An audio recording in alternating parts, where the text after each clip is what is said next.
0, 1.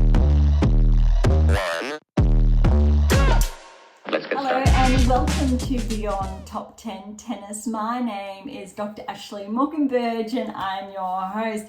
Welcome to another episode of the latest rankings and results on the WTA and ATP tours. And I really want to kick things off today with the results that have unfolded over the past week, because we have some really interesting data sets. Before then, diving into the rankings, because there are some really interesting, I think, key correlations. So this is probably our first episode post the Olympics, where we really get to focus on specific rankings and results prior to the lead up to the US Open, which is only, well, it's less than 2 weeks away. I guess for some of the top players, their first round matches would be underway as we speak in a fortnight's time, which is really a very small time frame. But first of all, if you've been with us for some time now, thank you so much. You know what we're all about. You understand a little bit of that change of pace, where we've been tracking towards. If you are new, thank you so much. As always, I really would encourage you to track back to those early episodes. Really when we started off, let's say those first 50 to really maybe those 70 episodes, focused on really the nitty-gritty, the data, explaining it more so in simple terms, really extrapolating from my earlier releases. So the secrets to optimal performance success through to the secrets to optimal coaching success. If you are tuning into the video feed, these are older covers. They have been updated. So there are some of the initial ones that were shares. They're limited editions, I'll say, but they're really jam-packed with key information, and I think in a really exciting way, I think I can share now that the release coming out, fingers crossed, my next book later this year, all going well, will really be a stepping stone from these books, overlapping the coaching to the performance, extrapolating the data in more simple terms, in contrast to, say, the more scientific texts that really get to the nitty-gritty around the specifics of developing that top 10 tennis ranking. These texts provide the platform, so the baseline, and the one that will come out is essentially bringing it all together. And I will share more of that as I think we get close, but I only want to share just a little bit at this stage. But what I'm sharing is that those initial episodes really focused on those texts, further explaining what it's all about, how it directly correlates with that top 10 tennis ranking. It's those stepping stones. So more often than not, you can get a player ranked inside the top 30 that's not familiar with this still. Really, really important. And again, as I jump out of screen, again, if you're tuning in, the What Is Your Game Missing series, again, one of the initial covers, and I've shared this in the probably the most recent or couple of episodes. This one's really jam-packed with the data. It's a little bit more scientific, but once you read those earlier texts, this becomes more familiar language, which is really, really important. It's essentially a complete learning structure as well embedded in that, because as most probably can understand, is that when you're looking at developing a top 10 tennis ranking, it's not easy. It does not happen overnight. You really need to, I guess, learn the ropes in a manner of speaking as you progress. And then also, again, if you are, I guess, new, that was one of my lucky dice over there that didn't make that sound there. My most recent release, How to Develop a Top 10 Tennis Ranking to the 7 Keys, is then almost the pinnacle of what you really need to progress, not just to a top 10 ranking, but those grand slams that I've previously spoken about. So if you are new, there's a lot in there, whether it's how to achieve that top 10 tennis ranking, the metrics behind winning that maiden Grand Slam. And it's really exciting that we actually have the data and that I'm behind all that. But that's why I'm here to share essentially how you really can get there. And AM8 International shares the complete pathway, the long game, so that 10 years of play to get there, and how we're able to, I guess, fine tune that to say, all right, this is what you need to do inside this 6 months, then this 6 months, or this season, the next 2 seasons, and really important metrics there that get essentially to, I think, not just the nitty-gritty, but the minuscule details of what you really need to be developing, from the technical metrics, the key parameters in your game, and so forth. So there's a lot there, and obviously for me to share what's encompassed in those 11 books, obviously there's 12 there, but one of them is my fictional release. And so number 13 will be, it's on its way, I'll say. But there's 11 essentially at this stage to progressively learn and go through to get you there.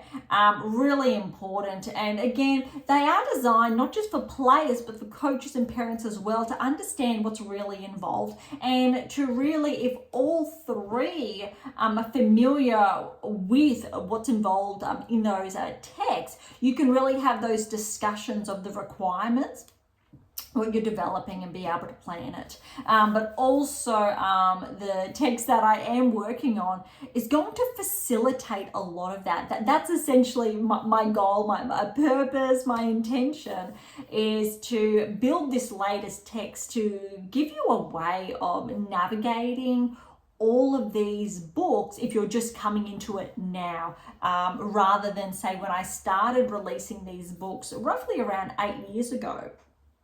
So if you are tuning in, you're one of the first time listeners, or you're yet to pick up one of those books, to really showcase or share where you need to start, and how you can essentially cross over all of that, not just data, the information, the key learnings, and apply it into your game over the next season, the next 2-3 years, and so forth. Really interesting, and I will do my best to share more as we get closer, but there's a lot of work involved, as I'm sure hopefully all of you appreciate, to get that done. And again, as Beyond Top 10 Tennis only came to fruition a number of years ago, but finally put pen to paper in a manner of speaking, to build out the podcast really a little over 12 months ago.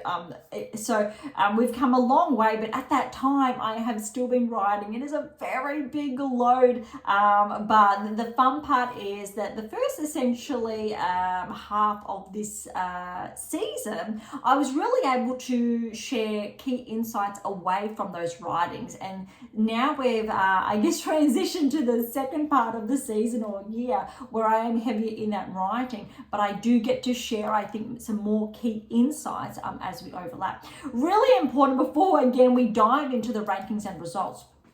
As I was sharing, the What Is Your Game Missing series, really important. It features the best players in the world. As in, if you've made a round of 16 at a Grand Slam, you make the cut to feature in one of these books. Also, that used to be, I think, the benchmark, a top 10 ranking or round of 16, and showcase what the result and how it correlates with that ranking, or if it doesn't, what the players were not doing with that result, why they weren't getting a top 10 ranking. Really, really important, interesting, or why they're getting that result, but why they're not able to replicate that result, or why they're not winning Grand Slam. You've got top 10 players not winning Grand Slams, and why.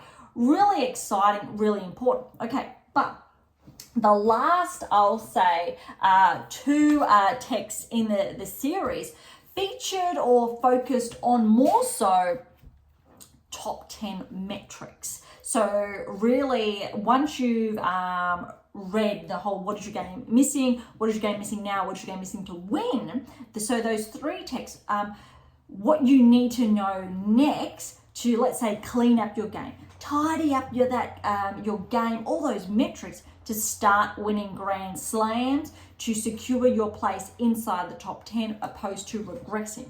Really, really important. Essentially, it was something, or one of the final pieces, so a missing piece that wasn't there. But because, let's say, over the last 3 seasons, so 3 years, those books have been released, and inside there was my fictional release, we are lacking the next release or the next edition of this series, so the What Is Your Game Missing series. And so what I mean by that is over the last 3 seasons roughly, including the current one in play, we haven't been tracking essentially the round of 16 top 10 in conjunction with one another to essentially share or leverage our predictive analytics and say, well, this is why this player has reached the round of 16. This player is poised to be a barrier breaker, so achieve a top 10 tennis ranking, and so forth. So all of those really exciting data points, metrics that you need to know to get to, say, the top 50, top 20, top 10, top 5. We've shared that really inside those last 2 releases, but let's say the more technical side of it, I've waited for the best part of the last 3 seasons to play out.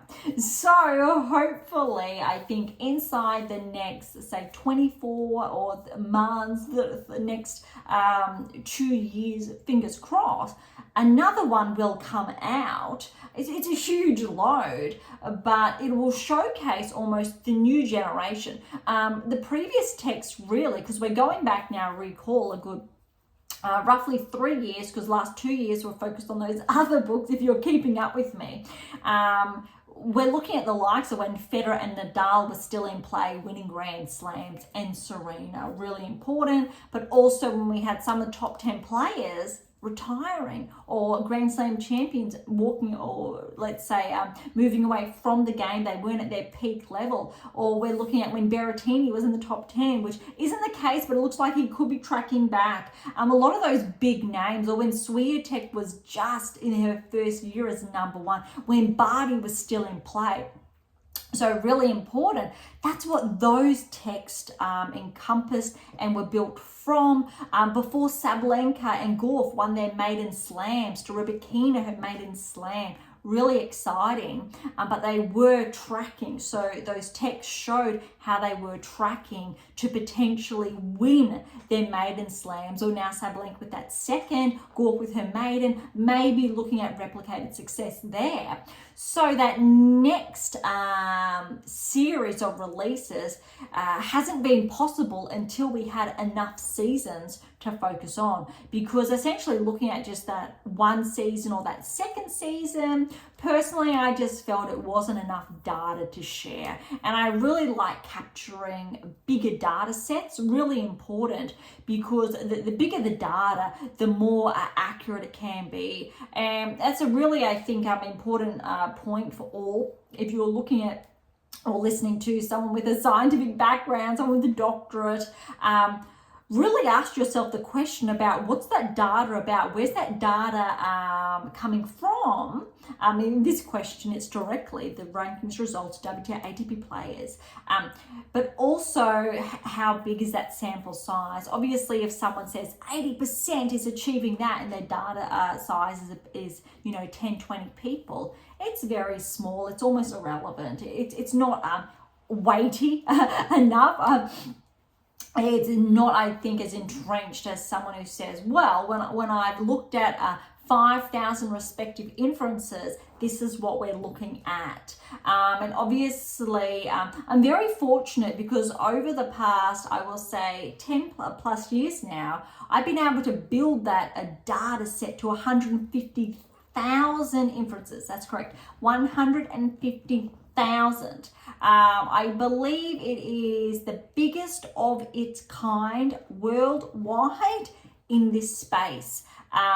Yes, you have other, I will say, organizations with data, but no one has this specific data, which is really, really cool because AM International is behind, so I'm behind these first touch points on the how and what's behind it, and it's player specific.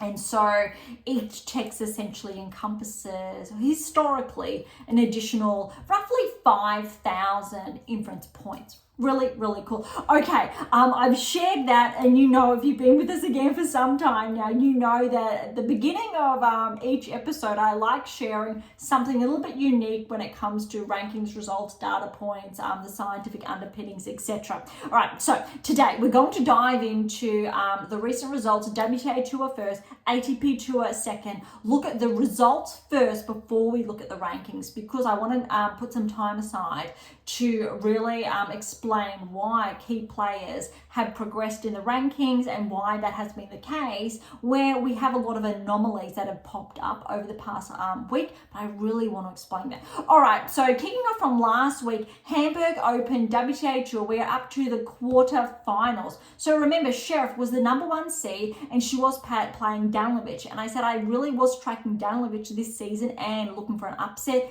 It did happen. If you don't believe me, tune into last week's episode, because I love it when I guess they align. There's a cross section there. So Danilovic with the win in the quarters over Sheriff, 3-6, 6-2, 6-1. Very, very impressive. All right, Bondar over Lies. Bondar, 4th seed over 7th seed, respectively. Lies did retire second set. Bondar won that first set, 6-love. That is a very brutal, very solid performance there. All right, Rus over Kudermetova. Rus was the 3rd seed, 2 and 4. And Rus with an E with a win over Korpash, the 2nd seed, 6-1, 4-6, 6-3. All right, semi-finals, we had Danilovic and Bondar. So again, Bondar 4th seed with that huge, I think, impressive win in the quarterfinals over Lies. Now Bondar with the win there, 6-1, 3-6, 6-4. Noteworthy 3 sets, so well done for Danilovic because she has been tracking. Bondar, however, is an anomaly here. She's not essentially been tracking this season. She's ranked inside the top 100, but this is a standout performance, and this is also why periodically I like focusing on the 125 tour events, so the smaller events where we have these players that start to track, because interestingly and noteworthy, Schneider started to track in these lower events before what we're seeing in let's say the last 3 to 4 months. Very, very important, because players ranked inside the top 100 but not really yet inside the top 50, they're really reliant on these smaller events to get that traction, to get those titles before they get entry or direct entry into those bigger tournaments. And we don't really know, let's say, those players who are going to be more of a risk under the radar, but really dangerous potentially, like Schneider, unless we're looking at these performances to say, hey, this player is on the radar and they really could cause some damage. All right, the other side of the quarterfinals, Rus 3rd seed over Rus with an E, 4 and 3 for Rus without E. Okay, so in the finals, Bondar, I believe this is her maiden title. She did face Rus, so 4th seed, 3rd seed, respectively. 4 and 2 with that win. Interestingly, obviously, if we're going off rankings, Rus was slightly favoured there. However, Bondar had an exceptional week because I believe she also won the doubles title as well. Huge week for her. But when we're looking at her ranking, this potentially really wasn't, let's say, earmarked for a win. So there is an anomaly there, and this is why it's really important to track. Granted, 4th seed, Danilovic not seeded, Sheriff seeded. And we know Sheriff has been tracking, so there was a huge upset there. But really important win for Bondar now. And we've had a number of players, again, this season come through with these wins. Very, very important to note. And we will dive into the rankings later to look at how, again, Bondar through to, say, Danilovic, Rus has been tracking. All right, let's head over to the bigger event, or let's say the talk of the town over the past week in Toronto. So we're picking up from, obviously, the National Banque Open in Toronto. Huge event where golf was the number 1 seed, and we've seen a number of upsets there. All right, so we are up to the round of 16 stage. We covered last week round of 64, obviously a round of 32. So I want to dive into round of 16. If you're interested, obviously, in those earlier results, tune into last week's episode. All right, so we're kicking off with an absolutely huge upset here, but it's very noteworthy or important to share here. Gauff and Schneider is the one we are of focus. Gauff played, obviously, we know, the Olympics. Schneider, I believe, she did not play the Olympics. So we have some players here who are fresh off the Olympics, fresh off the clay. They transition from the grass back to, or clay to the grass, back to the clay, and now onto hard. Very noteworthy, and I believe this was Gauff's first tournament back, I believe, since obviously the Olympics. A little bit, I think, on a downside is that unfortunately we've got all these players back in action, so they missed the closing ceremony of the Olympics. We had a lot of athletes who are obviously still there, but the tennis season does not stop. It keeps going. I really would have wished or hoped that there would have been a bit of a pause there, especially for the athletes that did participate, so they wouldn't miss out. So you will also see later on in the rankings, a lot of players have regressed in the rankings, or they've lost a handful of points because they opted to participate in the Olympics. And obviously other players that were not playing the Olympics picked up additional points. So there's a little bit, I think, of, I'll say it's disappointing on one side, because I think there should have been, let's say, a bit of more even playing field or leeway in that respect. All right, so Schneider, we know she's been in action. Gauff, one of her first events back since the Olympics, especially on hard. But look at this upset, 4-1 to Schneider. 6-4.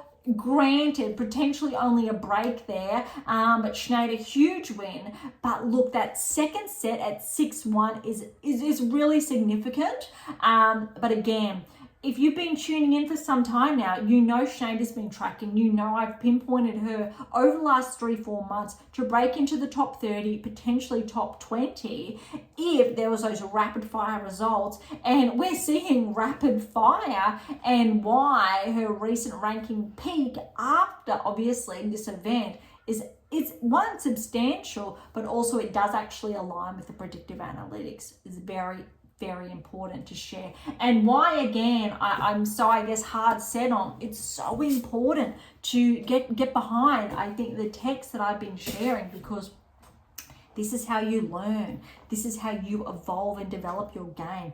This is how, essentially, if you're top 100, you don't get stuck. Schneider, really important, and I'll dive into this later.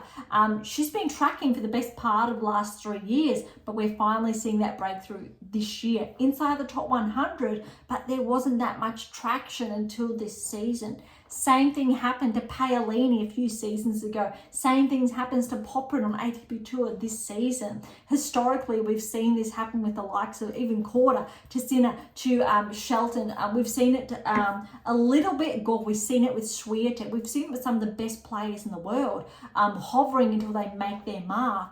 And I've been able to look at the data points, those key, I guess, intersections, and say this is why they've been hovering, a performance plateau.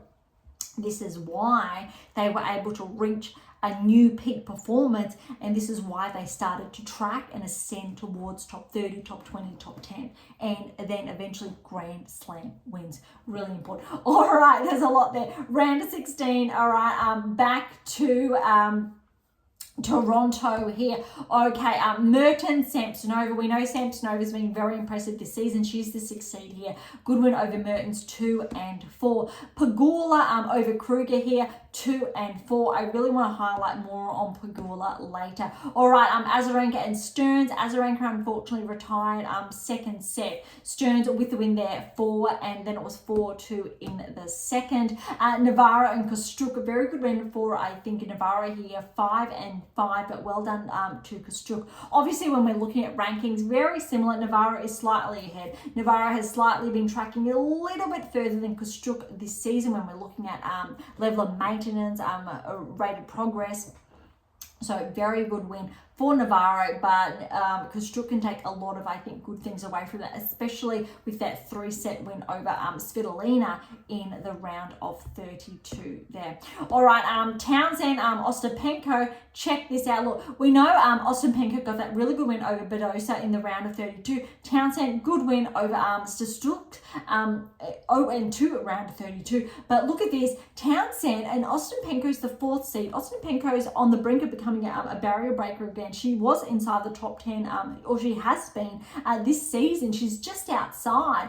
But this has to be, I think, one of the most biggest wins for Townsend potentially in her career. 6-2, 6-1. That's huge. Okay, so granted, Ostapenko did play the Olympics, was on clay, so we need to give a bit of that leeway there with those first events back, but still that's a huge win for Townsend and really needs to be, I think, applauded for that result. All right, shifting now to the quarterfinals, and we've got some huge I think wins, upsets here. All right, so we've got top half of the quarters, Schneider over Samsonova. So let's remember, Samsonova is seated ahead of Schneider. At the beginning I think of Toronto, Schneider was just ranked inside the top 30, a new ranking high. Samsonova, I believe she's inside the top 20. So look at this, Schneider with the win, 4-6, 6-1, 6-4. Huge for Schneider. It can't be understated. All right, Pegula, Stearns. Great to see Pegula back.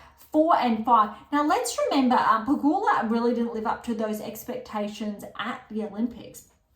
She was in action, but remember, prior to the Olympics, she defended her grass court title. Hasn't been able to live up to the, let's say, the expectations of the Grand Slam, at the Grand Slam level. So it doesn't really correlate with her ranking, but she has been able to historically track on the hard courts later in the season. This is typically her time to shine, but we're not seeing, let's say, the historical results at the Grand Slams. So that's really where I think Pegula does, I think, lag, or does historically, I will say, fall down. But all the same, really, really impressive. Okay, back to it while I sneakily look up something to the side. All right, other side, we've got Navarro and Anisimova. Anisimova, huge win here, but before I get that, because I was tracking a little bit ahead, we're looking again quarterfinals. All right, we just touched on Pegula and Stearns. Pegula with a very good win, Stearns 4-5. We've got Navarro, Townsend, and look at this. Navarro, very good win. Look, 6-3, 7-6, 7-5, but very good win for Townsend. I will say, not a win, but to take Navarro to a tie-break in the second, that's actually very substantial, rather than potentially a different scoreline. And obviously Townsend going off that huge win over Ostapenko. All right, biggest upset potentially of the event of Toronto, Anisimova, Sabalenka. Anisimova 6-4, 6-2, huge win. However, this is not that shocking, because remember, let's say earlier this season, hardcourt time, when we're looking at Indian Wells to Miami, Sabalenka wasn't making, let's say, the finals there. And I know that's a huge benchmark to set, but we were seeing the likes of, say, Gorf even to Swiatek performing there, where Sabalenka wasn't living up to those expectations. Sabalenka came back, clay court season, huge performances. So remember, Madrid, Rome finals with Swiatek really edging. She, I think, lucked out at Roland Garros, feeling not too well semi-finals. I believe it was semi-finals, quarterfinals, semi-finals. Was tracking. There's a lot of events I've been tracking, obviously. So excuse, I think maybe it's not 100% accurate there, but again, if you've been following, you understand the data, and please let me know as well so I don't jump to another screen. But Anisimova, very, very important, and I want to touch on some really key indicators of Anisimova later and why this is not that shocking. Okay, semi-finals, and I did take a little bit of a glimpse a short time ago, but look at this, Schneider and Pegula here. But before I get to the scoreline, what I really want to share, I think, more about is Pegula historically. Now look, Pegula has been ranked inside the top 10 now for a number of seasons. Really important. But before I touch on that, all right, so we know Pegula is yet to make, say, semi-finals, finals at the Grand Slam level. But what Pegula has been very, very good at is progressing past the round of 16, and why we have been able to track her. And also a little bit further, we're looking at quarterfinal results. So US Open, her best was quarterfinals, let's say, back in 22. She round of 16 last year. All right, so historically this season Pegula has not been living up to those key expectations, and I'll say why is because last season Pegula made two quarterfinals, Wimbledon and the Australian Open. Lucked out this year at the Australian Open, was not able to make, let's say, the quarters, let alone a round of 16. Did not play the French Open. When it comes to Wimbledon, she exited essentially second round there. But look, in 22, 3 quarterfinals, that's absolutely historic, and why Pegula would have shifted towards that top 10 ranking. 21, there was 1 quarterfinal, but that's it. No other round of 16. So there's that lack of consistency. Sure, we've got 1 time per year minimum quarterfinals over the last 3 seasons, but we're yet to see that this season. And that's why the argument has been there all season predominantly, why Pegula is really not correlated with that top 10 ranking at this stage. This season hasn't been able to live up to it. Similar with Jabeur, and Jabeur historically had some really good seasons. We know she's made the finals of Grand Slams twice, or maybe it's like 3 occasions, my apologies. But this season, it just has not been happening. Pegula, however, has been able to hold on to that top 10 ranking, courtesy, let's say, of that title. But look, it looks like she's starting to find some form again. But really, we can't move away from, look, Australian Open, even though French Open she didn't play, but Wimbledon, there is not those results there that really correlate with that ranking. All right, but even though it might sound like I'm being really harsh here, we need to look at the weight of these, I think, metrics and why a player is more likely to progress than others. Granted, there are anomalies there. I'll try to get to that later. So, Pegula, huge win over Schneider. 4-3. So we know Schneider's peaking. We know, really, really important. This is the semi-final of a 1,000 event. Absolutely significant. Pegula is, well, she was favoured here. And we know Gauff's out and Sabalenka's out, which leaves Pegula as a favourite. We don't have other players that were in action this week, let's say inside, say, the top 5. So really important here. And look, I will shortly get to the underlying why. We're looking semi-finals again. So the other half, we had Navarro, Anisimova. And look, Navarro is definitely favoured here. She's been tracking all season. She's on a new rankings high as we speak. Anisimova with the upset. 6-3, 2-6, 6-2. All right, I want to get behind now Anisimova. I did say that a short time ago. Why this is not that shocking and her results, why it's not that shocking, she had that win over Sabalenka. So let's look at Grand Slams. We've just touched on, for example, Pegula's historical performance. Look, really important to note, Anisimova, she's only 22 years of age. Seems like she's been around for some time now, which she has. I believe she burst onto the scene roughly as that 16, 17-year-old. And look, roughly, I'll say 5 years ago now, so that's correct. When she was that 17-year-old, she made the semi-finals of Roland Garros. But more interestingly, before that was the round of 16 at the Australian Open. And why then she peaked, I believe, it was roughly inside the top 30, her ranking. All right, 2020, not the best year. All right, 21, not the best year. Both of those seasons back-to-back missed Wimbledon, Australian Open, respectively. Then 22 started to find that form again. Her ranking correlated as well. Round of 16, 22. Round of 16 as well. So we go Australian, Roland Garros, quarterfinals at Wimbledon. We're seeing that form again that we saw through 2019. First round lost US Open. All right, 23 wasn't really in action. fell first round Australian Open, did not play the French, Wimbledon or US Open. She came back this season, round of 16. And this is what I really want to focus on, the anomalies there. Because when we're looking at the Australian Open round of 16 results, we've got the likes of Jastrzemska, Kostyuk, Noskova, Paolini, all of these players that were not, let's say, ranked inside the top 20, and they started to track. Paolini's already top 10. Kalinskaya was one of them. She's top 20.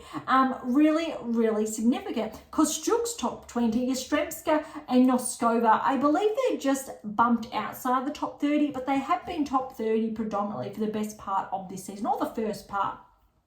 There are some other names in there, but I really want to highlight that Anisimova was one of them. We haven't essentially been tracking her as much, let's say, through to the French or for the better part of this season, because we haven't been seeing that level of consistency in the in-between events. Those in-between events is now. So this is where I'm going. So one of those events, the in-betweens, is Toronto. And guess who we're seeing performing in those in-between events? The likes of Pegula. Very, very important. And also, we're seeing Anisimova finally tracking at 1,000 event. Huge, very, very important, even though we haven't consistently been seeing that at the Grand Slam level. Who else have we been seeing at these in-between events? Schneider. And why we're having that rankings peak. We're also seeing Navarro rankings peak. So we're having some really interesting correlations this season that aren't necessarily just at the Grand Slam level. Okay, so we've gotten over those results. So the final is not that surprising. Pegula with her second title of the season. It is 1,000. Very important to underscore that. And it does then correlate with her top 10 ranking. However, we are not seeing this consistently all season through, and why it would have made sense if Pegula's ranking had bumped outside the top 10, was ranked around, let's say, 18, 16 in the world. That would probably correlate with her performances this season so far. And now to become a barrier breaker, bump inside the top 10 with this result, just maybe or almost be on the cusp when we're looking at those results this season. Yes, historically, the past 3 seasons, Pegula has performed Grand Slam level, not semifinals, not finals, but quarterfinals consistently. Really good. So I would say, okay, yes, top 10. This season has not been the case. So a little bit of an anomaly still, but what's really important is on the men's side, inside the top 10, would be Fritz, even though he's bumped just outside the top 10 as we speak. I did share, I'll say a couple of episodes ago, that he's one of those players who has cyclical performances, where he peaks then drops, peaks and drops, with big gaps in between.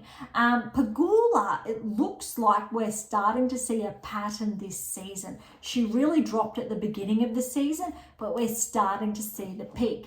Now look, it comes down to, let's say, periodization, where we're looking at when a player more often peaks than not.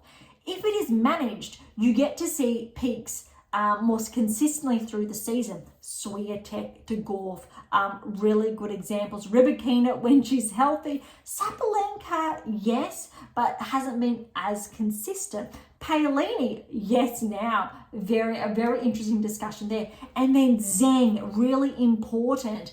Obviously, finals at the Australian Open, not so much in between, then all of a sudden another peak, she wins gold at the Olympics, and maybe she will continue that peak performance, because it was around this time last year we started to see that traction. But yes, we've had probably about a 4 or 5 month lull between. But roughly, let's say Pegula, she's had roughly around a 7-month lull, and then to now. So it's really interesting when we're breaking that down. Anisimova making this final, taking Pegula to 3 sets, is very significant and substantial, because it looks like we're going to start to see potentially another peak. With this result, it essentially underscores Anisimova could very well make the round of 16 at the US Open, and it won't be surprising. could very well make a quarterfinal appearance as well. And that's, I guess, the weight of this scoreline really underscores essentially what that US Open quarterfinal round of 16 field is going to look like. Okay, that's a lot there. Wraps up, I will say, Toronto. So this week, we do have a smaller event in action in Colombia. I will say the Barranquilla Open. It's only really, we just have first round in action. But I just want to really, I think, run through some key, let's say, seeds here to potentially keep an eye out on. Maria is the number 1 seed. She's got through her first round there. All right, Jones did track, or she has, I believe at Wimbledon, had a good result. All right, Lamens is the 16. Carl is the 3rd seed. She did fall in that first round. Sierra is in there. Lepchenko's in there. She's gotten through her first round. Arango, 7th seed. She has, I'll say, slightly been tracking, not enough to hold traction. Jackie Mo's in there.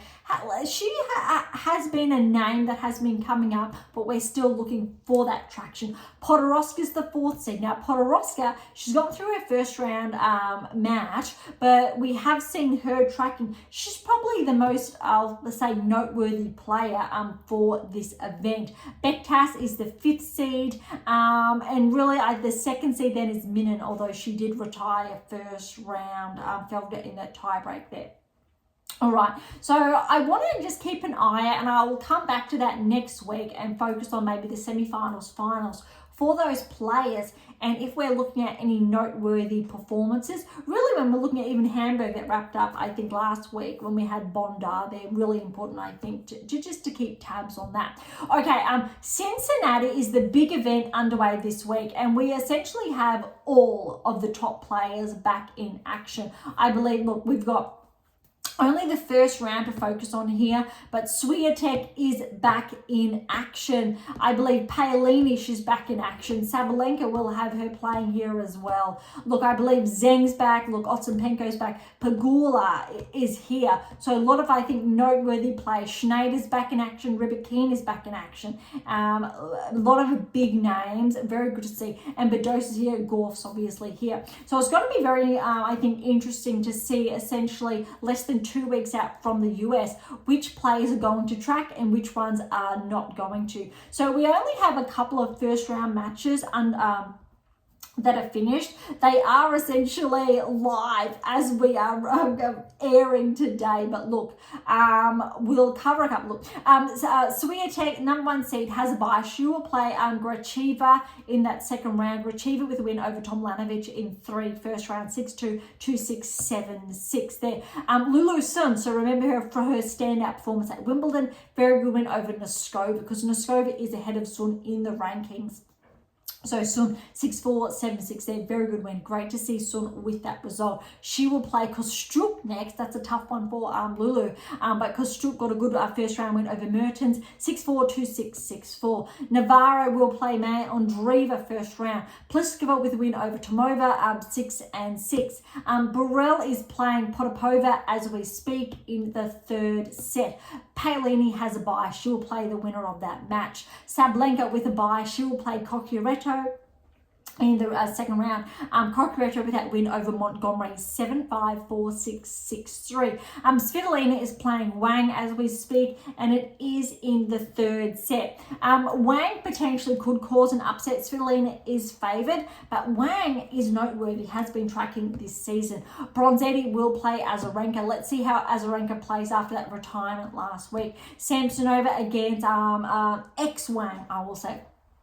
And that'll be interesting if Samsonova backs up her performance again from last week. Bulta is playing Lynette as we speak. It's 6-2 then to Bulta first set. Lynette got that second set 6-love, and currently it is 4-all in the 3rd.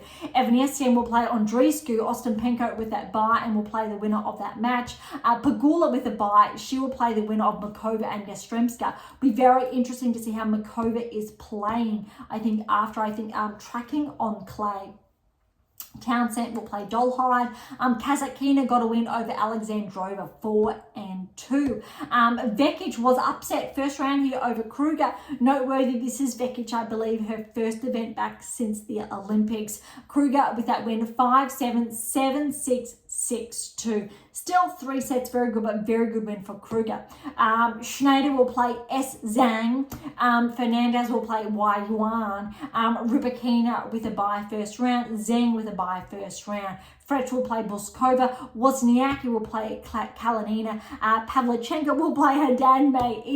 Kalinskaya will play Siniakova. Badosa is up against Stearns. Darts up against Putintseva. And the winner of that match will play Gorf in the second round. Obviously, Gorf has a bye first round.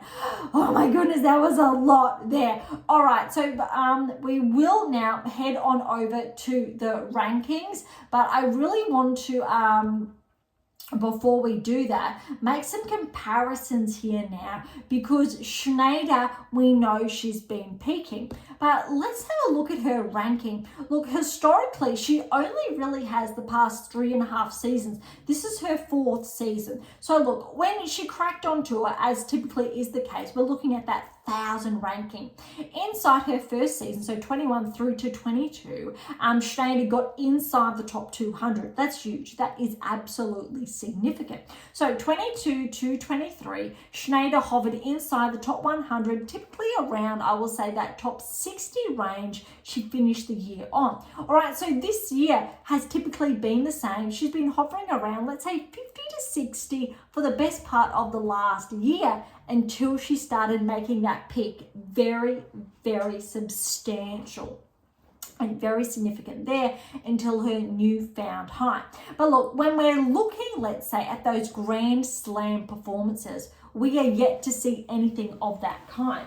If you are tuning in to our video feed, we do have a surprise guest. This does happen from time.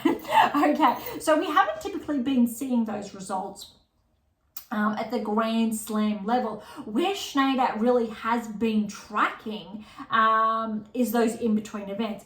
Noteworthy, however, Schneider has never played the US Open. She's never qualified. That has not been the case. So really, she's only been playing at the Grand Slam level for the past 2 seasons. So 23, played 2 Grand Slams, Australian Open and the French Open. Didn't qualify for Wimbledon nor US Open. This season is more sturdy there. So she's played Australian Open and the French Open and Wimbledon. Noteworthy though, lost first round Australian, first round Roland Garros. However, she did start to get traction on her ranking prior to Roland Garros, and that is when she won, I believe, her maiden title prior to that. Interestingly though, did make the 3rd round of Wimbledon her best performance, which means Schneider is on track for round of 16 at the US Open if we're following her current trajectory.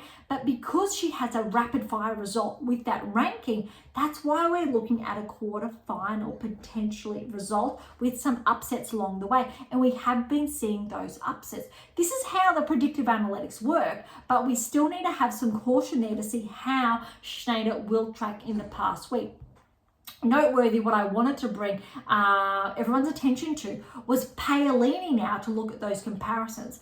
Paolini's been on tour for, let's say, the best part of the last 5 years, but she had not performed very well at the Grand Slam level, even in between. Had really been holding on to that top 100 ranking, but really, let's say, top 50 the past 2, 3, 4 seasons if. But look, that's why the 7 keys, and yes, the 8th key is so substantial, because this is how we go. Yes, this season, looking at the better part of last season, even though predominantly first round exits at the Grand Slam level.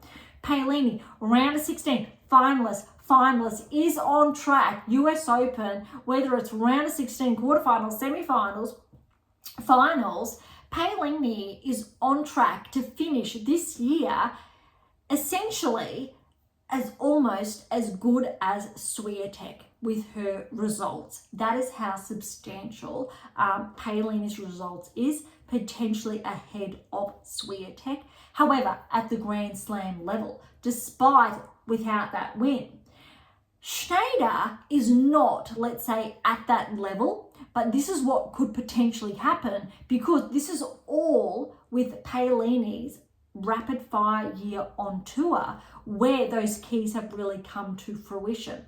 Now, another really good example is Anisimova. We've seen this historically with one round of 16 result, but Paolini and Anisimova, very, very different. So we really need to caution rankings wise when we look at a player with the results of Paolini, yes, top 10.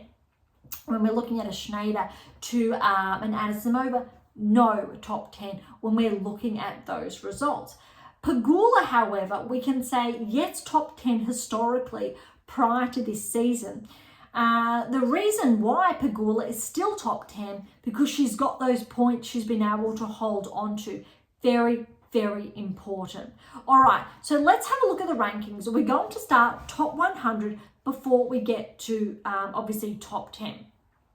Breaking into the top 100, I believe potentially for the first time, is Kessler, 25 from the States. She's had a 10-point progression to make it to 100. Noteworthy is Rus. So we've just touched on Rus with that finalist result.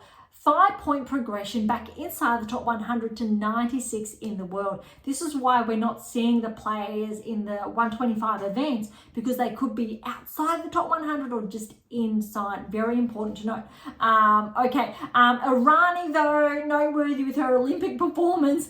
She's at 95. All right, let's track forward. Osaka, a new rankings high. She's at 90. She's steadily making those inroads. She is on track nonetheless to make a round of 16 potentially or further at the US Open if she's able to make that traction in the next 2 weeks. All right, Podoroska from that lower event as well, that 125, she's at 88, just to give, I think, a benchmark there. Carl, 87 as well. So they're 2 of those players in action. Sheriff, 83, when we're looking at those events in contrast to, say, Cincinnati.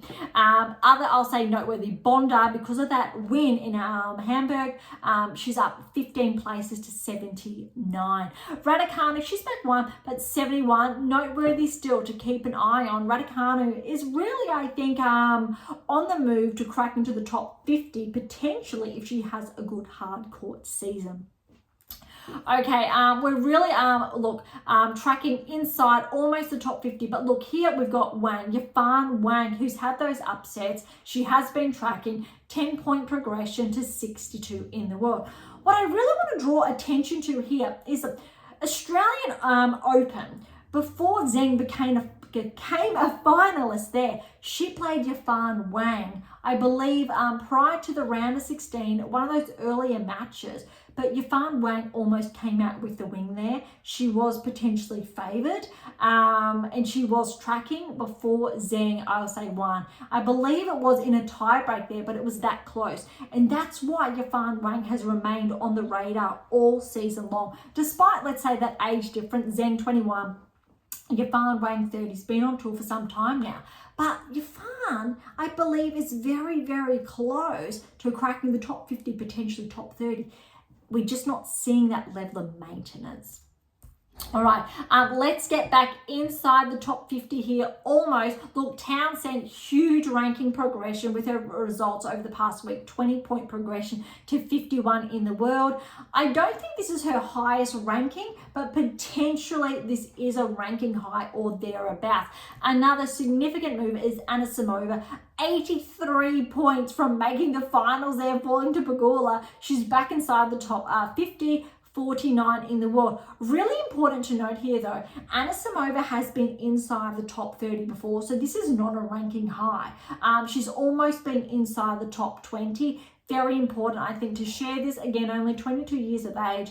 If Anisimova is back in action, she stays healthy, is able to pick up those results, it's not going to be surprising to see Anisimova back inside the top 30, inside, let's say, the best part of the last 2-3 months, finishing the season on potentially a rankings high. Because we know what Anisimova is capable of is just keeping that maintenance, that rate of progress, that new peak performance, setting that benchmark and leveling up, and then moving on to that next peak performance. Okay, Stearns is up 7-46. Let's track inside the top 30 now. We've got a number of players, I'll say, outside the top 30 that should be inside the top 30, but that's how the rankings have been playing out, and I've been sharing this over the past, I'll say, best part of the last 1 to 2 months. Noteworthy, just outside the top 30 though, is Badosa on a new rankings high, I'll say, in the last 2 years. She's at 36 now. Very, very good traction, especially if we look beginning of the year outside the top 100. Very, very good. And you know what? Osaka was almost around a similar ranking range as Badosa. So we know what's possible when we're looking at rankings. We just need those back-to-back results. And Badosa's really been proving that. And it's just great to see her healthy. Look, if Badosa has a good performance in Cincinnati, she's going to crack the top 30, which is going to be very profound and exciting for her with everything that she's been through. But I don't want to focus on, I'll say, that today, because we've got some other, I think, key ranking movers, but very noteworthy nonetheless. All right, top 30, here we come. Balta back inside the top 30, great. Svitolina's back inside the top 30, and so is Pavlyuchenkova, 30, 29, and 28 respectively. All right, Garcia's just at one at 25. Vekic is back to at 23. Andreeva is back 24. I'm not going to be surprised if Mira Andreeva bumps out to top 30. That's probably where her current level or level of maintenance is. But that's actually a good thing for her age before we see that another peak cycle. All right, I think the biggest, news of this week is Schneider cracking the top 20. Historically, again, you've been following Beyond Top 10 Tennis. You know this was predicted that Schneider was about to crack the top 20 if those rapid fire results did follow, which has been the case. Absolutely substantial. Let's see, however, how Schneider tracks this week, but also US Open. Schneider's going to be a dark horse, but also touching on those ranking and those progressions, you know what potentially is possible. All right, Samsonova's had a pretty good week though. She is back 4 though. She's still solid at 17, noteworthy enough. Interesting, look, Azarenka's at 19, but Vondrousova was top 10, but because of not being able to defend that Wimbledon championship, she's at 18. Noteworthy as well is Jabeur is at 16 of those results. Leading into the US, both those players are going to be, I think, a bit dangerous because they have been, I will say, tracking this season, just not, I will say, at the Grand Slam level, but still they are going to be dangerous. Right, Kalinskaya, she's up 2 at 15. We've got Keys, then Navarro has passed Keys here. She's up 2 to 13. Now, if you have been paying attention, you would have noticed that Navarro has been on track to become a barrier breaker this season, and it looks like this is going to happen. And again, you need to remember, this is all leveraged off me sharing with you those real-time results on how the data works, how essentially what I was sharing, I think at the very beginning, the What Is Your Game Missing series, and how I think those key inference points work. So Keys, yes, Navarro, they are set and primed for a dangerous US Open run, but potentially Ostapenko, we haven't seen that yet in the, let's say, the best part of the last month. Potentially Cincinnati, otherwise we will see her bump back. Navarro and Keys bump through, but I still want to pay attention to Samsonova, Vondrousova as well, and Jabeur, but Schneider even more so. All right, Ostapenko is just outside the top 10 at 11, but again, Navarro looks like she could be taking place. Collins, look, she's regressed too. She's still inside, I will say, the top 10. Let's see how her health, I think, is maintained. We know Collins, how she played Indian Wells to Miami hardcourt season. Really, really solid. We haven't seen so much of that more recently, let's say, at the Olympics. We know her health, let's say, hasn't been the best. But we know it's her final season, and I've been rooting for her to finish her year on top. Let's go. Collins, potentially round of 16, could go deeper at the US Open if she's healthy, if she's leveling up that peak performance with that next baseline. All right, Everyone else in the top 10 has stayed the same. We're not seeing any, I'll say, movers or key progressions here, other than, look, Sakari, she's been bumped up, and Krejcikova, because Collins has just been regressed just slightly, but really substantial. We've got Swiatek back in action. Let's see how Gauff goes this week. Same with Sabalenka, Rybakina back in action, Paolini back in action. We know how Pegula's been tracking, but she's still solid at 6. Zheng's at 7.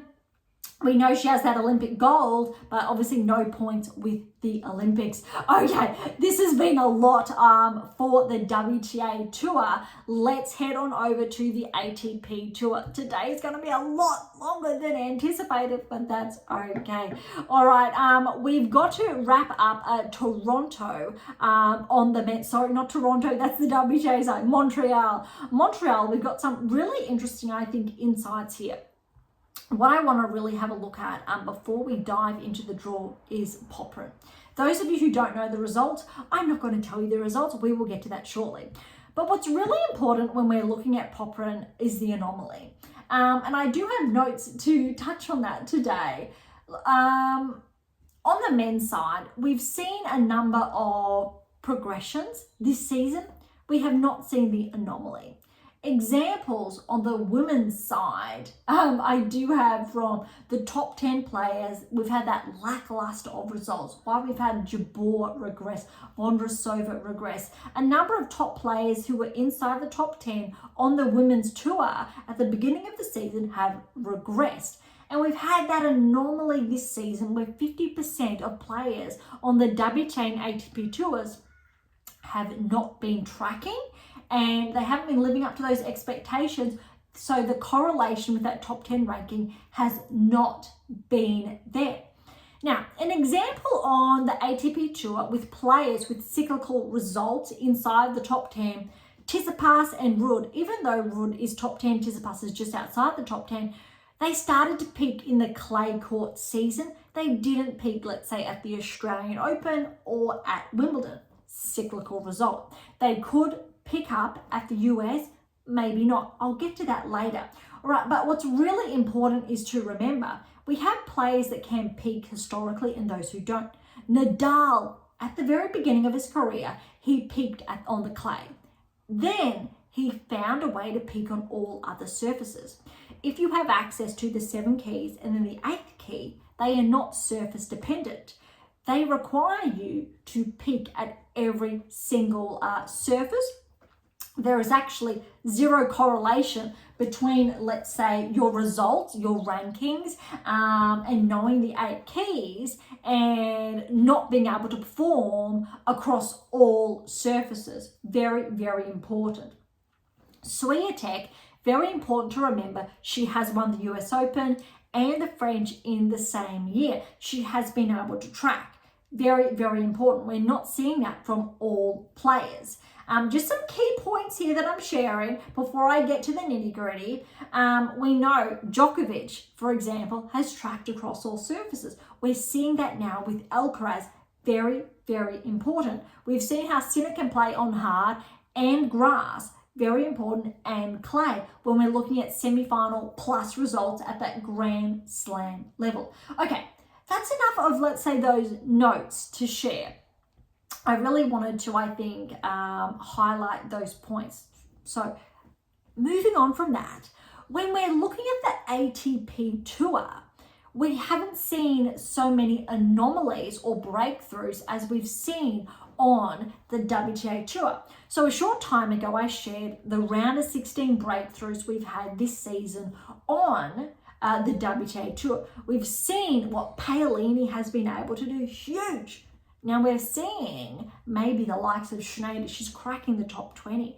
We've seen, let's say, what Collins has been able to do this season. All right, we've seen Kalinskaya bump to 15 in the world, huge, from, let's say, not being inside the top 30 this season. So we've seen built on the Australian Open and thereafter. Samsonova has been peaking, and I've just touched on Schneider.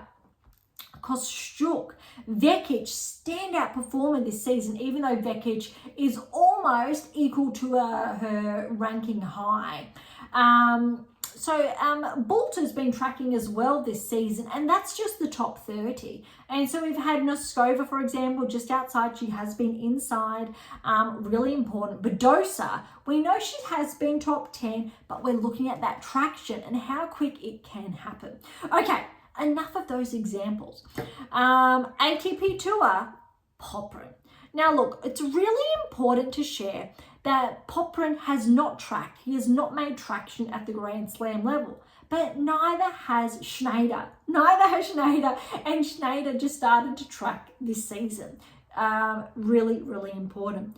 Popyrin, however, he started to track inadvertently this season with really good results, with really tight results against some of the best players in the world. It was only at Wimbledon, I believe, Popyrin took Djokovic to 4 sets, and so he took a set off Djokovic. Very, very important. We're not seeing it consistently, but we saw a bit of performance that again against Zverev at the Olympics. But we haven't been able to see it play out in those in-between events as well as at the Grand Slam level. But those in-between events, Popyrin has been making traction this season. He has been ranked inside the top 40 historically over the last 2 years. Popyrin has been. But a lot of players have, then they regress. Like Popyrin has inside, say, the top 70, top 50, they hover. But what happens when you develop and you hold on to more of those keys? You see traction, and it can happen almost overnight like it has with Schneider. All of a sudden it comes together. Paolini and her huge year she's having, it comes together. All right, so when we're looking, let's say just at the rankings wise, top 10 on the men's tour, we know how it happens. Dimitrov, Ruud, Hurkacz were better on the clay. We saw de Minaur make traction, not so much on hard, but more so on clay, even though it was there. Shelton on hard made traction. Wasn't really transferable clay and on the grass, but it was still there. We're looking at different levels. Okay, Mazzetti's been a breakthrough player this season, although he was top 30. Noteworthy, who I want to, I think, pick out here is Fils and Mapesh Pericard made traction this season. They've been able to hold on to that traction, and that's where we're finding Popyrin now. Okay, so let's dive into the results before we get to the rankings. It's a lot smaller this week on the ATP Tour because we just have a couple of events in contrast to obviously double on the WTA Tour. All right, so Montreal, round of 32. We did touch on the initial rounds last week, so this is where it's going to get interesting. We know Sinner, he did make the round of 16 because round of 32, Sinner, Coric 2 and 4, all good signs for Sinner before we know what's about to happen. Tabilo, 15th seed over Snegro, 4 and 2. Smooth sailing. Nakashima upset Paul. This was actually a very big upset, but I believe this was Tommy's first event back since the Olympics. 6-2, 6-7, 6-1. Very good one for Nakashima. Nakashima has been tracking this season.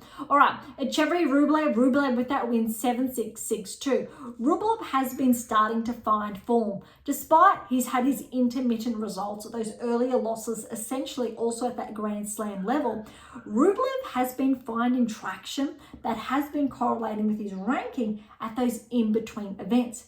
When we're looking at Grand Slam metrics alone, Rublev does not correlate with the top 10 ranking, similar to Pegula, but Pegula does correlate when we're looking at her results prior to this season at Grand Slams. Rublev, that's not the case. Very important, I think, differentiator there. All right, very big upset in the round of 32. Medvedev and Davidovich-Fokina. Davidovich-Fokina with the win, 6-4, 1-6, 6-2. Analdi over Kakanakov, another upset, 5 and 5. Borges over Humbert, another upset, 3-6, 7-6, 7-6. Nishikori, huge win over Tsitsipas. Great to see Nishikori back. It has been a long time coming, and he will get some points from that. Tsitsipas again, first event back, I believe, since the Olympics, 4-4 to Nishikori. All right, Dimitrov, good win over Hijaka, 6-1, 6-love. That is absolutely huge for Dimitrov, but that's what we would expect when we're looking at those rankings and those differentiators there. Gaboli and Rinderknech. Rinderknech, the qualifier, with a good win there, 3-2. All right, Popyrin, very good win over Shelton. That's an upset, 6-4, 7-6. So that is the second round of 32. This is where it starts for Popyrin, but we have seen those earlier rounds upsets from Popyrin previously at these events, but not, say, consistently, and this is where it changes. But this is where we've also historically seen some other movers, whether it is from Fils to Mamesh Pericard, make these moves. Also, Igor Anisimova, he started to get back inside the top 30, top 20 when he started to make those moves roughly around 2-3 months ago now. All right, Kokkinakis, he fell to Hurkacz. For Hurkacz, 4-6, 3-6, 7-6. Still very good win for Tanasi there. All right, Ruud over Duckworth, 6-2, 6-7, 6-3. Quarter over Fritz, that's an upset, although Quarter has been tracking 6-4, 7-6. Again, I believe this was Fritz's first event back since the Olympics. Rune over Carino Busta, a good win for Rune there, 1-3. Zverev, good win over Thompson, 1-1. All right, gets a little bit more exciting, round of 16. So Sinner, still good win over Tabilo, 4-3, smooth sailing. You know where this is heading. Rublev, good win over Nakashima. We're seeing those let's say those top 10 metrics come through. 2-2, really important there. Okay, and I want to highlight a bit more later. Right, Analdi over Davidovich Fokina, 4-6, 7-6, 3-love with retirement. Nishikori, huge win again over Borges, because you need to remember, despite Nishikori being well known, top 10, previously performing at that Grand Slam level, the best part of the last 2-3 seasons have been brutal for Kay. And really for him to get these wins, to get some traction, it's just great to see him back. Okay, Popyrin over Dimitrov in the round of 16 is a huge move because, look, we've just touched on Shelton in the first round and now Dimitrov in the second round. Absolutely substantial to back that up. 4-6, 7-6, 6-3. 3 sets, but that's okay. A win is a win. And to get that in 3 is substantial. I'm sure his first or his round of 32 win over Shelton wasn't 2. That tiebreak wasn't the second. But still, that's a really huge win for Popyrin. 2 back-to-backs, I will say, top 15s, because Shelton's not quite there yet. Give him another 2 seasons. All right, maybe I'll say maybe if he has a standout performance at the US, that's a top 10. Okay, before I get ahead of myself, Rinderknech, Hurkacz. Hurkacz, very good win there in 3-4, 6-3, 6-4. Quarter run, but with a walkover there, Rune fell to Zverev in the round of 16. We would have expected that. Zverev is playing absolutely solid, 6-3, 7-6. Zverev's really yet to disappoint this season. I'm not going to be surprised if Zverev makes the semi-finals of the US Open. Potentially, he's going to be an underrated finalist. And I say underrated because you really need to give Djokovic, Sinner, to Alcaraz, you need a favour, the gold medalist, the Grand Slam finalists, to the Grand Slam winners so far this season. But Zverev has still showed up. He's still been showing up. It's just that those other 3 have been, I'll say, still in the limelight. But Zverev, he's still been showing up. Really, really important. And it has been showing in these in-between events. He definitely has earned his ranking. Interestingly, Zverev is actually tracking ahead of Djokovic. But when it comes to, I will say, that gold medal, it can't be understated, but also Zverev's been tracking potentially ahead of Sinner. Alcaraz has been showing up with those 2 Grand Slams. Zverev's been showing up. He's been making the deep runs. Sinner has been, but we're seeing a bit of a lull at those in-between events at this stage, and he hasn't been showing up as much as I would like to see. But we have some interesting metrics I'm about to share. Okay, so that is a round of 16. Quarterfinal time for these players, upset alert.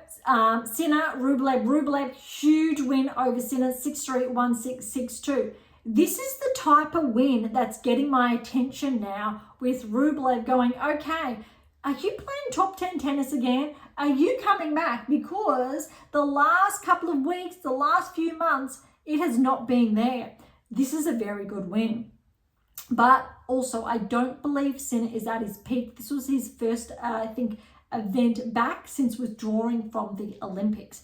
Okay, round of 16, Analdi over Nishikori. Not surprising, because again, this is a really good run for K. So Analdi 6-4, 7-5. Let's hope there's a good bump for Nishikori in the rankings. Popyrin over Hurkacz. Second back-to-back top 10 win. Third consecutive top 15 win. 3-6, 7-6, 7-5. So if you're seeing these wins of these quality players that Popyrin is achieving, you can't be surprised about what's to come next. Quarter over Zverev.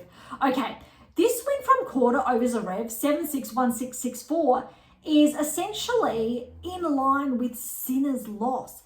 Very, very important, which means what I was just saying about, let's say, the top 4, Alcaraz, Djokovic, Zverev, Sinner, we're seeing a very similar metric, which I'm going to say Alcaraz has won 2 slams, Sinner's won 1, Zverev's made obviously the finals. He's been showing up consistently. You need to put all 3 of them at the top, then Djokovic. Despite Djokovic winning gold, being a finalist, we still need to put him at number 4 when we're looking at Djokovic hasn't won a title this season. He's won a gold medal, which is huge, but he's not to win a title. So when we're coming up to the US Open, there definitely is a question mark there.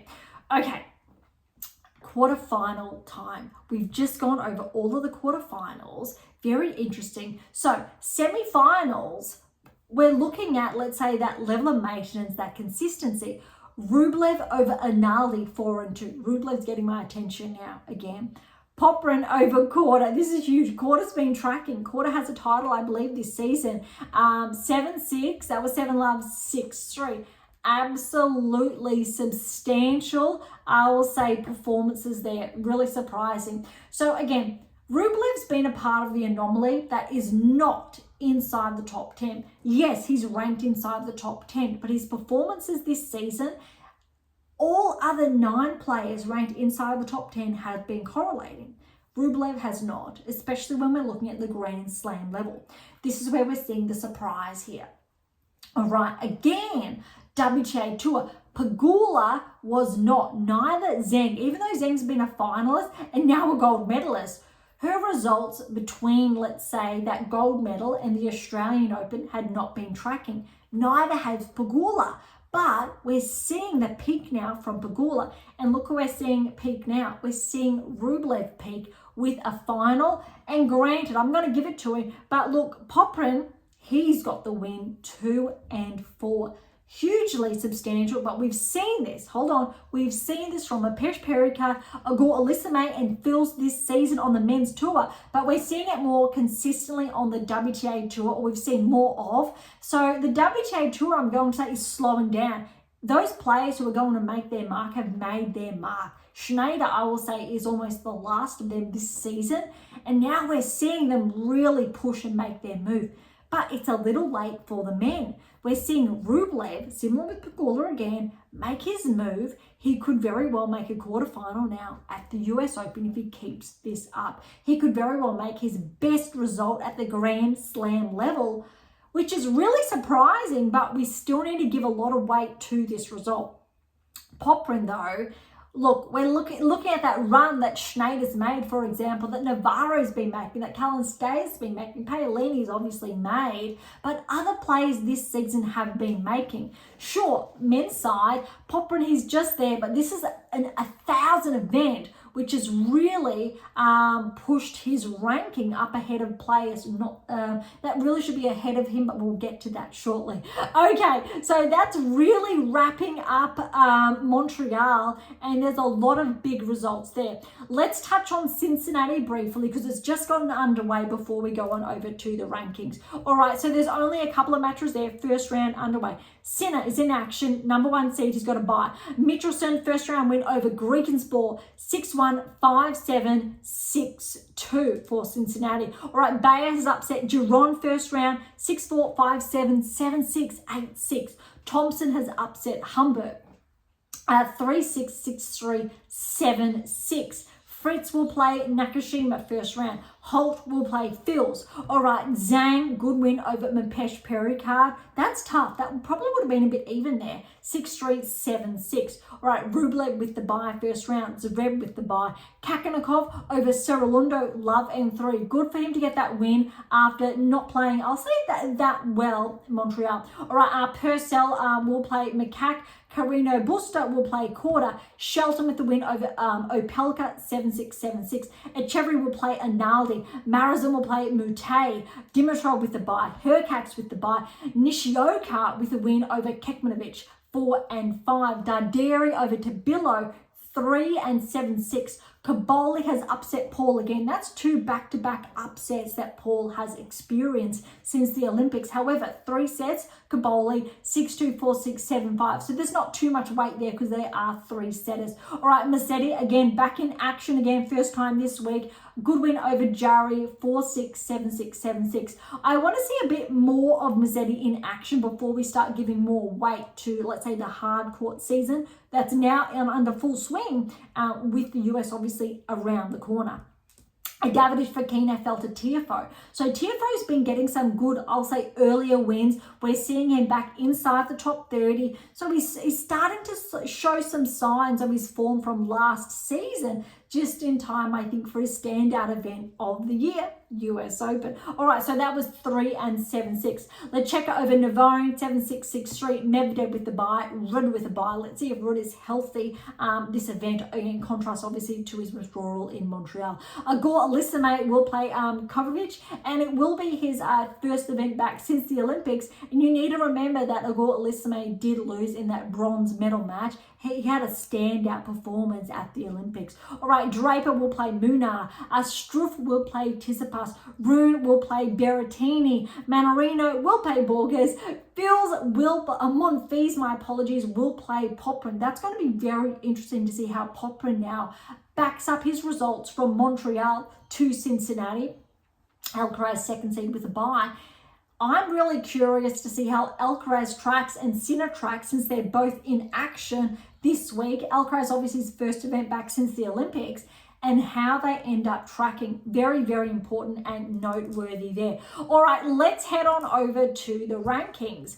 Now, we're going to start at the top 100 before we get to the top, obviously 10, but we've got some very interesting, I think, comparisons or let's say correlations here. At 100, cracking there is Drumher. My apologies for the mispronunciation, but he's 32 years of age and he has cracked into the top 100, so congratulations there. All right, Vukic, big regression there, 14 points back to 97. Kuzuks is up 5 to 93. Noteworthy, Kuzuks is one of those players that has been tracking this season, started at the Australian Open, not so much in his results, but how his core metrics have been performing. Has he ascertained or started to integrate the 7 keys, let alone the 8th key? No, that's very, very important, and why his ranking maintains or is steady where it is. So let's say a performance plateau. Still a peak, but a performance plateau nonetheless. All right, Korek, because of his recent wins, he's had 11-point progression to 83. All right, tracking closer inside the top 70 now. Duckworth is up 13.67. Really good for the Aussie there. Obviously, Popyrin is the standout Aussie this week. Those of you who are not familiar, I am based in Australia, so I do like giving that shout out to the Aussie or the Australian when they are tracking. All right, inside the top 50, Nakashima, 3-point progression, 49. Mapesh Parikar is maintaining at 48. Norris, 47. Monfils is back 12 points, unfortunately, so he's at 46. Garon is back 8.45. Noteworthy, Garon's been tracking this season, so has Mapesh Parikar. Berrettini is back 1 at 42.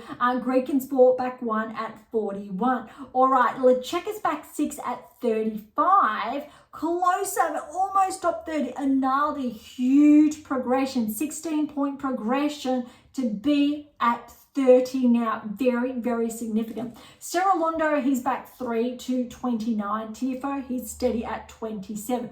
All right, the biggest move, the most substantial mover of the week, similar obviously to Sinead on the WTA Tour, and Anisimova, we've got Popyrin. So Popyrin, a 39-point progression to 23 in the world. All right, what's really important here is there's 1,000 points added. Now, before that 1,000, it's really important he was under 1,000 points. So let's say the 800s. Really substantial is that because he's got those thousands, that's going to protect his ranking, let's say inside, I will say the best part of the top 50 now for the next season, for the next 12 months until Montreal comes around again. But unfortunately, we've got players from the likes of Berrettini who's tracking inside the top 30, potentially Anali, who I've just touched on, Fils, who I've just touched on, who are having those results, but only, I'll say, racking up smaller points. So, for example, Anali with that 16-point progression this week, he only picked up 330 points. So that's only a third in contrast to what Popyrin has picked up. So where I'm going here is that it's going to be a lot more harder, so complicated, arduous for Popyrin to hold onto that ranking because that's a huge leap, those thousands. However, it sets a really good, I think, ranking range benchmark leading into the US Open. He's going to have hopefully easier rounds courtesy of that seeding now. So he'll be seeded for the first time in his career. Very, very exciting. But when we're looking at other ranking ranges, points wise, it's very important to draw attention to that. And I think those key differentiators.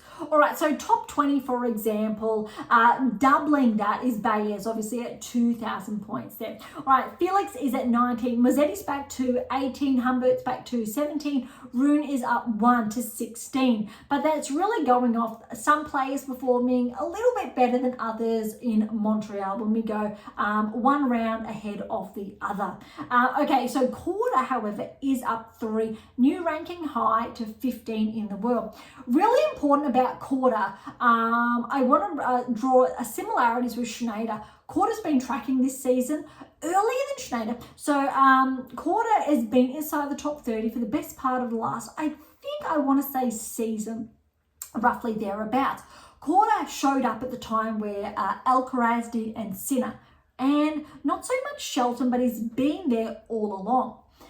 All of those other players tracked inside the top 20, inside the top 15. 2 of them, obviously, Sinner, Alcaraz, inside the top 20, and have gone on to win Grand Slams.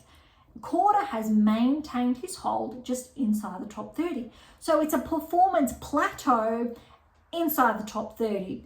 Now we're seeing Korda peak. He's tracked inside the top 20 and now inside the top 15, which makes Korda, alongside the likes of Paul, who has also been tracking, as potential barrier breakers, maybe this season if we see a regression from other players inside the top 10. So remember, 8% will maintain their hold, 2% per season won't. But this season is an anomaly where we're seeing bigger percentages regress and bigger percentages progress if you're keeping pace. So otherwise, we're seeing Fritz ahead of Paul again, but that's really just a switch in places where we saw Paul ahead of Fritz only last week. Tsitsipas is steady ahead of them at 11, just outside the top 10.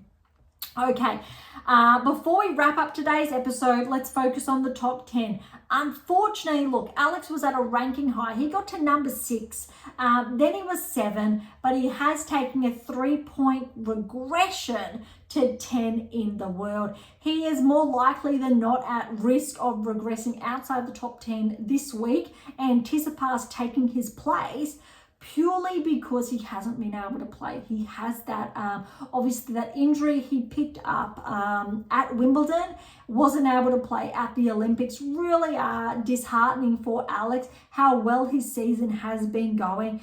It's heartbreaking, really. I really hope Alex has been is able to recover in time for the US.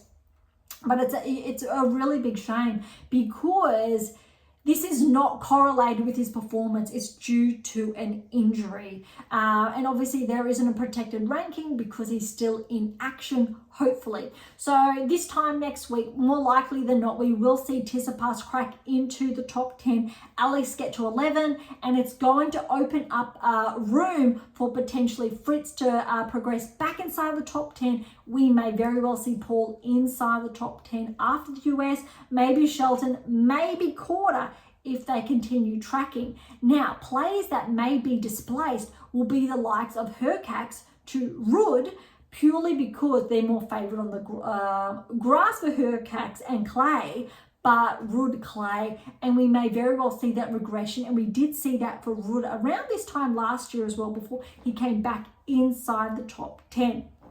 Roughly, I'll say top 5 are protected.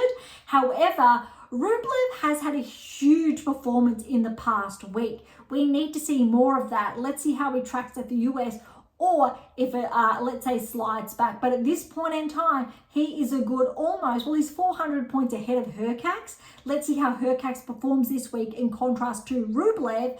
It's a really interesting, I think, discussion to see how they're tracking. Dimitrov has been steady. Ruud, obviously he withdrew from Montreal, but let's see how they track. And since de Minaur is essentially out with that injury, we need to see if he's coming back. But that's really opening the door. Let's say that 2% is widening to maybe 3-4% that may regress. And Tsitsipas, he's been inside the top 10 this season, so has Fritz. So it's not going to be surprising to see them back inside the top 10. But what will be more substantial is if Paul becomes a barrier breaker, Shelton becomes a barrier breaker to Korda. I'm going to favour Korda ahead of Shelton and Paul as well, because they've been tracking more consistently in contrast to Shelton. That said, we know Shelton can perform on the hard court surfaces, so it's going to be a very, very interesting discussion, and we need to throw Popyrin in the mix because of his performance the last week. But it's really opening up room for a lot of players now on the ATP Tour, but this is the type of room we saw on the WTA Tour earlier this season. So for those of you who are curious, interested, we're seeing identical or level of reciprocity across the WTA and ATP tours. There is not, let's say, a big differentiator between the two. That 50% is across both tours, and also these newcomers, just at different periods of time this season. Oh my goodness. Okay, this week has been absolutely huge. There was so much to pick up on from, let's say, those results, those rankings. There was so much there. But all right, let's wrap up today's episode. Thank you so much for tuning in. Look, to grab a copy of my latest release, How to Develop a Top 10 Tennis Ranking, or any of my other texts that I've shared today, head on over to AM8 International, or you can get them on Amazon, irrespective where you are based in the world. For any comments or questions, head on over to AM8 International or Topic Thread, the social platform set on data privacy, or leave comments directly on YouTube or Spotify. To interact with Beyond Top 10 Tennis, head on over to AM8 International, or you'll see all of our social handles in our episode notes. And there we have have new social handles. So I'm in the process of updating all of them over the past, let's say the next couple of weeks, but I will redirect you from Medium to Substack, for example, and I want to put focus on the likes of Instagram over Threads, same with Blue Sky and Substack, filling them out, but I think they're more at home with what we have to share. I would absolutely love your feedback though on them.